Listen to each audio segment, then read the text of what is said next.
পশ্চিমবঙ্গের মাটিতে দাঁড়িয়ে আবারও অনুপ্রবেশ ইস্যুতে হুঙ্কার ছাড়লেন রাজ্যের মুখ্যমন্ত্রী শুভেন্দু অধিকারী। এবার তার নিশানায় শুধুই অবৈধ বাংলাদেশিরা। সাফ ভাষায় জানিয়ে দিলেন, ভারতের মাটিতে অবৈধভাবে বসবাসকারী একজনকেও রেয়াত করা হবে না। তাদের চিহ্নিত করে বাংলাদেশে ফেরত পাঠানো হবে। শুভেন্দুর এই প্রকাশ্য ঘোষণায় রাজ্যের রাজনৈতিক পারদ এক ধাক্কায় চড়ে গেছে বহুগুণ।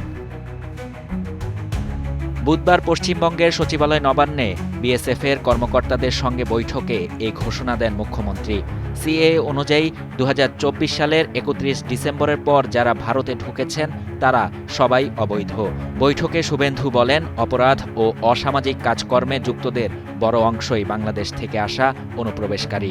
তিনি বলেন, আজ থেকে রাজ্যে 3D ব্যবস্থা চালু হচ্ছে, ডিটেক্ট, ডিলিট, ডিপোর্ট। শুভেন্দু অভিযোগ করেন, সীমান্তের কাঁটাতার ভেদ করে আসা অনুপ্রবেশকারীদের একটি নির্দিষ্ট রাজনৈতিক দল নিজেদের ভোট ব্যাংক হিসেবে ব্যবহার করেছে। যারা এদেশে নাগরিকত্ব না নিয়ে চোরাপথে ঢুকে ভারতীয়দের রুজি রোজগারে ভাগ বসাচ্ছে, তাদের এ রাজ্যে ঠাঁই হবে না। প্রশাসনের আর ঘুমিয়ে থাকার সুযোগ নেই। আমরা প্রতিটি এলাকা ধরে ধরে এদের চিহ্নিত করব। আইনি পথেই এদের ফেরত পাঠানো হবে বাংলাদেশে।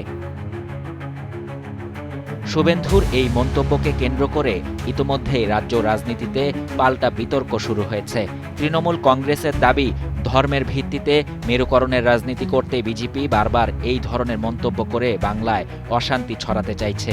তবে শুভেন্দু নিজের অবস্থানে অনড়। তার দাবি, এটি কোনো ধর্মীয় বিষয় নয়, এটি দেশের অভ্যন্তরীণ নিরাপত্তা এবং সার্বভৌমত্বের প্রশ্ন। বিশ্লেষকদের মতে, অবৈধ বাংলাদেশি ইস্যুতে শুভেন্দু অধিকারীর এই আগ্রাসী অবস্থান পশ্চিমবঙ্গের রাজনীতিতে নতুন উত্তাপ ছাড়িয়েছে। এখন দেখার বিষয়, এই বিতর্ক আগামী দিনের রাজনীতিতে কতটা প্রভাব ফেলে এবং কেন্দ্র রাজ্য সম্পর্ককে কোন দিকে নিয়ে যায়। অনেকেই শুভেন্দুর অবস্থানকে সমর্থন করছেন, আবার কেউ এটিকে রাজনৈতিক কৌশল হিসেবে দেখছেন। শাহরিয়ার শাফাত, বাংলা নিউজ 24।